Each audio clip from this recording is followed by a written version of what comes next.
प्रधानमंत्री नरेंद्र मोदी के विजन को ध्यान में रखते हुए ministry of skill development and entrepreneurship लगातार स्किल ट्रेनिंग में अपडेट कर रहा है, जिससे स्किल इंडिया मिशन को स्पीड, क्वालिटी और कैपेसिटी मिल रही है। देश आत्मनिर्भर बनने की राह पर है। कौशल के महत्व को जानने के लिए देखते हैं ये स्टोरी। शिक्षा मंत्रालय हमेशा स्टूडेंट्स को केवल क्लासरूम लर्निंग के साथ प्रैक्टिकल नॉलेज और रियल लाइफ एक्सपीरियंस पर फोकस करता है। इसके लिए समय समय पर कई तरह के इनोवेटिव कॉम्पिटिशन्स, एग्जीबिशंस और साइंस फेयर्स का आयोजन किया जाता है, ताकि स्टूडेंट्स अपनी प्रतिभा को पहचान कर भविष्य की राह तय कर सकें। ऐसे ही एक कार्यक्रम से जुड़ी है सौरभ झा की कहानी। मूल रूप से बिहार के दरभंगा जिले के सौरभ जब 10वीं कक्षा में थे, तब उन्हें नेशनल साइंस एग्जीबिशन में भाग लेने का मौका मिला। इस प्रतियोगिता में उन्होंने ड्रोन प्रोजेक्ट पर काम किया और यहीं से उनकी जिंदगी की दिशा तय हो गई। 8 महीने लगाने के बाद मेरा पहला ड्रोन बना मेरे सामने और वो फ्लाई हुआ और हम नेशनल साइंस एग्जीबिशन जीते। हमें समझ आ गया था कि हम ड्रोन्स में 8 महीने लगा चुके हैं ऑलरेडी, तो हम इस इंडस्ट्री में और भी थोड़ा एक्सप्लोर कर लेते हैं। उस टाइम मैं अपने को फाउंडर मयंक के साथ मिला। वो ऑलरेडी बिजनेस में थे, जो एग्रीकल्चर एंड फ्लावर ड्रॉपिंग के काम कर रहे थे। टाइम मुझे समझ आया कि इसका स्कोप और हो सकता है और हमने इसको आगे परस्यू करा। खास तौर पर भारत सरकार के प्रयासों के कारण ड्रोन के क्षेत्र में अवसरों को बढ़ा दिया है। सरकार की योजनाओं से लाभ उठाकर आज देश के युवा इस क्षेत्र में उद्यमी बनकर सामने आ रहे हैं।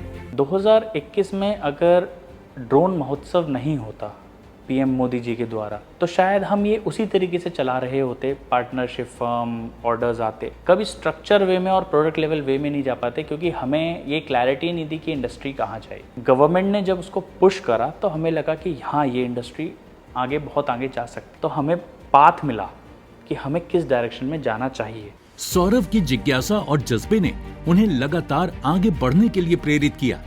दूसरे देशों में एग्रीकल्चर ड्रोन के बढ़ते इस्तेमाल को देखकर उन्होंने सोचा, क्यों न भारत के किसानों के लिए भी ऐसा कुछ किया जाए जो उनकी मेहनत को आसान बना सके। लेकिन सपना आसान नहीं था। सबसे बड़ी चुनौती थी ड्रोन के पार्ट्स। ड्रोन के ज्यादातर पार्ट्स इंपोर्ट होते थे, जो महंगे भी थे और कई बार भारत में आसानी से उपलब्ध भी नहीं होते थे। लेकिन सौरभ ने हार नहीं मानी। उन्होंने तय किया कि वो बाहर से पार्ट्स मंगाने के बजाय खुद ही स्वदेशी ड्रोन पार्ट्स बनाएंगे। इसके लिए उन्होंने लगातार रिसर्च की, प्रोटोटाइप बनाए। कई बार असफल हुए, लेकिन हर बार कुछ नया सीखा। आज सौरभ का ड्रोन लगभग 80% स्वदेशी तकनीक से बना है। सबसे बड़े चैलेंजेस हैं कंपोनेंट लेवल के। आज भी कुछ हद तक हैं, बट उस टाइम बहुत ज़्यादा थे।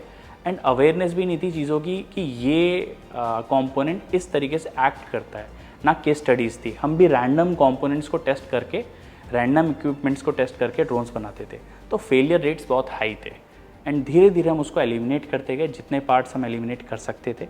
भारत सरकार भी एग्रीकल्चर सेक्टर में ड्रोन तकनीक को तेजी से बढ़ावा दे रही है। पिछले कुछ वर्षों में कई ड्रोन स्कीम्स और सब्सिडी प्रोग्राम्स लॉन्च किए गए हैं, ताकि किसान इन आधुनिक उपकरणों को अपनाएं और अपनी उत्पादकता बढ़ाएं। इस नीति ने न केवल किसानों को जागरूक किया, बल्कि युवाओं को भी इस क्षेत्र में इनोवेशन के लिए प्रेरित किया है। सौरभ ने जब देखा कि किसानों को भारी भरकम ड्रोन ले जाने में दिक्कत आती है, तो उन्होंने लाइट वेट एग्रीकल्चर ड्रोन पर काम शुरू किया। आज उनके बनाए ड्रोन की डिमांड केवल उत्तर प्रदेश या भारत तक सीमित नहीं है, बल्कि पूरे देश से भी ऑर्डर मिल रहे हैं। कई स्टार्टअप्स और एग्रीटेक कंपनियां उनसे पार्टनरशिप करना चाहती हैं। करके हमने इतना छोटा कर दिया कि वो किसी किसान के शोल्डर पे, किसी किसान की साइकिल पे, किसी किसान की बाइक पे, और गाड़ियों में तो 2-3 पीस आ जाते हैं, जहाँ पे हमारे 1 पीस आया करता था। सौरभ झा की ये कहानी सिर्फ एक व्यक्ति की नहीं है। ये उस नए भारत के युवाओं की कहानी है, जो समस्याओं से डरते नहीं, बल्कि उन्हें हल करने की सोच रखते हैं, जो जॉब सीकर्स नहीं, बल्कि जॉब क्रिएटर्स बनना चाहते हैं।